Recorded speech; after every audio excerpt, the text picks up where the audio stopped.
a reporting site where you can remain anonymous. NSU will add a nursing program. The girls' cross country has a mix of youth and experience. And the girls' tennis team heads out to state. Hi, I'm Jabez Darrow, and you're watching Eagle Zone. I've had a new guest anchor each week, and this one is very special. Mom, welcome to Eagle Zone. Thanks, Jabez. Isn't he handsome? An important online platform is available that helps keep the school grounds safe. This new resource allows students to make reports that are entirely anonymous to anyone else. Eagle Zone's Casey Riley joins us with details. Casey? That's right. When it comes to school safety, reporting threats can save lives. But how exactly does someone report a threat, and what happens if a threat goes unreported? Since April of 1999, and that was after the terrible tragedy that occurred in Columbine, a study was conducted, a commission was formed by then Governor Bill Owens in Colorado to study what had really happened and to try to determine what they could do to make sure that a tragedy like that never happens again. And one of the things that they found was that students in particular are really reluctant to report threatening or concerning behaviors. They are more apt or more willing to do so if they can do that in an anonymous fashion. Brett Garland is a school safety program director for South Dakota, who helped launch the anonymous tip platform Safe to Say back in November of last year. It's just very helpful to schools and to students, and it allows students to call in concerns, but it's really nice because if you're concerned about anyone's safety in regards to harm to self or harm to others, that's a good way to call it in. We know that in over 80% of school attacks, someone other than the school attacker knew about the attack because that attacker told someone. But that other person that knew about it failed to tell anybody about it to prevent something tragic from happening. Tip platforms are vital to the safety of students on school grounds, even more so when they can be used anonymously. Tragic things can happen if students know about something but aren't comfortable in reporting, and we know that. We know that students are absolutely more willing to do so if they can remain anonymous. And one of the things that P3 or Safe to Say does is certainly allow that person to remain anonymous. That person will continue to remain anonymous throughout that entire process. Anonymous tip platforms like Safe to Say are helpful when all threats are reported properly and regularly. Thanks, Casey. If you have a concern to report, you can file a report on the Safe to Say website, safetosay.sd.gov, or file a report on the mobile app. South Dakota schools are offering free college applications during October and November. This only applies to colleges around South Dakota. Central has taken the wave with staffs wearing college t-shirts and even Thunder the Wolf paying a visit. Seniors should take advantage as regular college applications cost around $20 to $30. The girls' soccer team is the ESD champions this season. This comes after a three-way tie between Mitchell and Harrisburg. This is their second season in a row winning ESD, with only having one loss. Congratulations to the girls' soccer team. You can still watch the fall play at Central High School. Aberdeen Central held an in-school performance of Radium Girls on Monday. They had another live performance Tuesday, but you can still catch the play this Thursday and Friday. The play starts at 7 p.m. both days. Tickets are $5 each, but activity passes are accepted. NSU has announced a new major that should help fill workforce needs in the region. It's planning a 4-year nursing program. Eagle Zone's Caitlin Sarda joins us to explain. Caitlin? A nursing program has been a void in the community since Presentation College closed. And now NSU is getting their first nursing program that will allow local students to earn a bachelor's degree in the field while staying in Aberdeen. This campus is where senior Addie Donut wanted to be after high school. I like Northern because it's like close to home, but it didn't have the major I wanted, so if I did want to go to Northern, I have to switch what I wanted to do. That was her mindset last year, but then NSU announced it would add a nursing major, which is what Donut wanted to study. NSU is eyeing a fall of 2025 launch date. It's still hiring a director who will build the program, so there isn't a pathway to the degree set in stone yet. Still, NSU knows the direction it will take. Nursing has very prescriptive classes that you have to take as a part of the accreditation and state board. And so those classes are going to be pretty prescribed. What's going to be unique about Northern's program is we are going to tailor it to telehealth and rural health as well as geriatric health. And that's because those are needs specific to our region. NSU is taking a couple buildings down on the northwest side of the campus and building a new space. Nursing is one program that will be housed there. Our hope is that the building is available fall 25, because our hope is that's when our nursing program will also be up and running.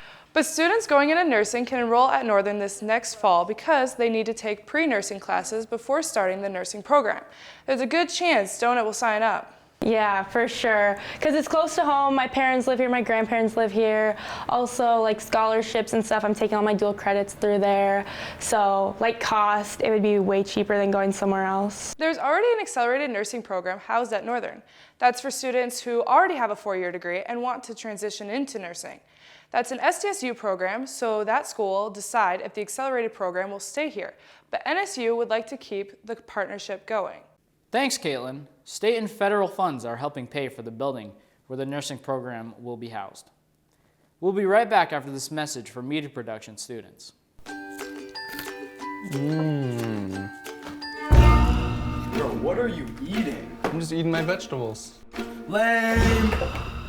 How about you some chewy chippers like a real man? That does look good, but I'll stick to my vegetables, because I know it pays off. Whatever, eat your little rabbit food like a loser. Loser. Oh, I don't feel good, man. What's wrong? I don't feel so good. All that junk food really got to me. Here, maybe you should try this. Whoa! I feel so much better now. Eating healthy really does pay off.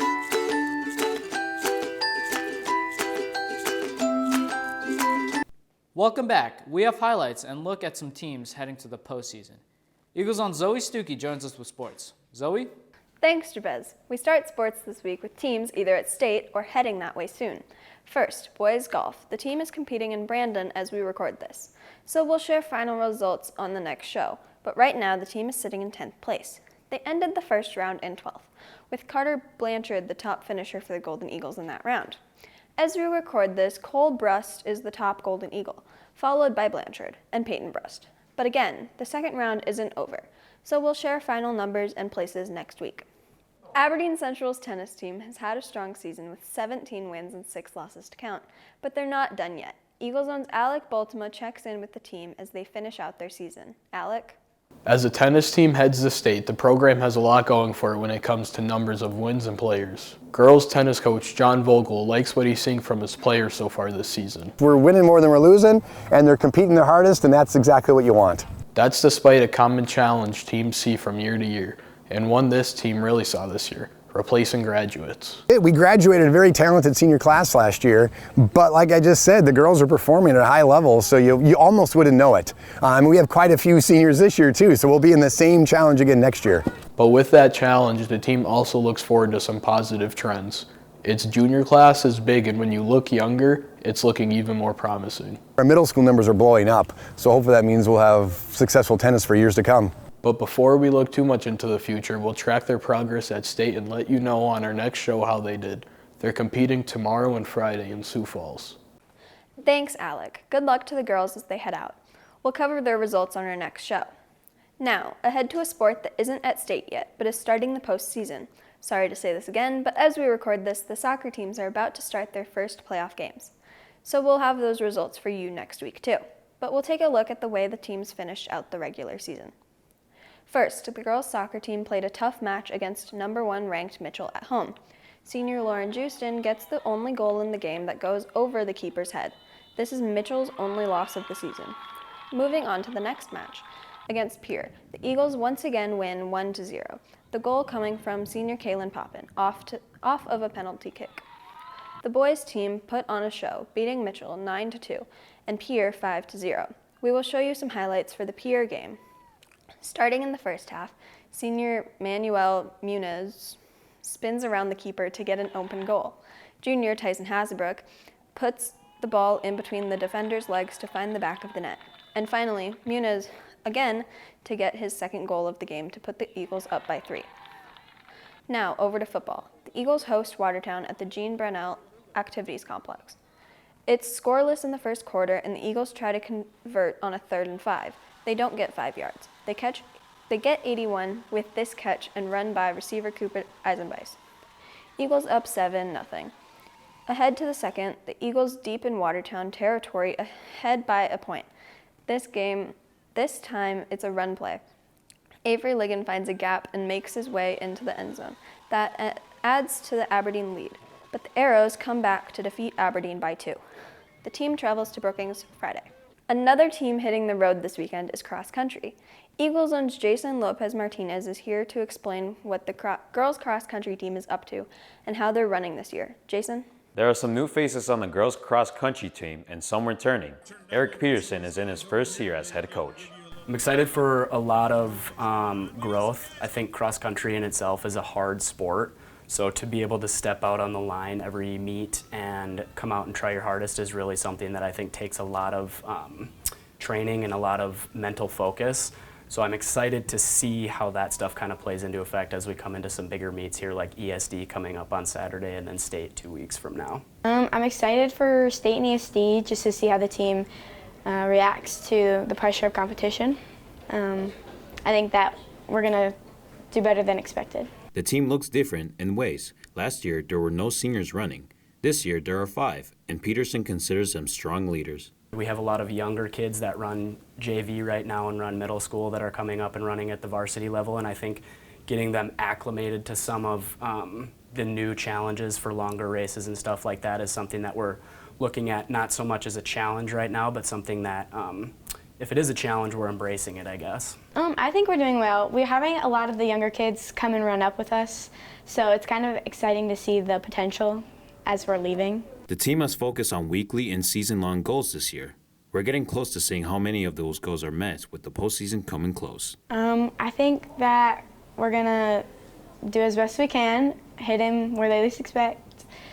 We have some good talent this year, so I'm excited to see where state leads. The state meet is in October 21st in Sioux Falls. Thanks, Jason. We'll share how the team did at ESD and check in with the boys cross country team on our next show. And one final note, there will be a meeting for any students interested in joining esports this Thursday. The meeting will take place during Super Study in Mr. Cobb's room, ATEC 129. Jabez and Jabez's mom. Thanks, Zoe. Well, that's all for this episode of Eagle Zone. You can always watch our stories by scrolling down to the Eagle Zone section of the school district website. That's aberdeen.k12.sd.us. We'll leave you this week with footage from the fall play. Alongside the prettiest co-anchor I've ever seen, it's Jabez Darrow signing out with Eagle Zone.